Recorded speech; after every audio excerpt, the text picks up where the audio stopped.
การทำงานไซเรนวิสโตป YA90 มีเสียงให้เลือกใช้งานทั้งหมด3เสียงซึ่ง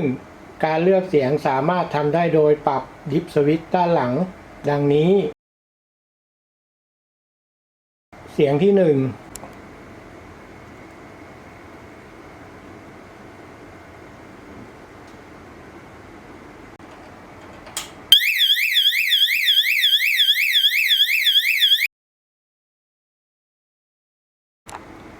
เสียงที่2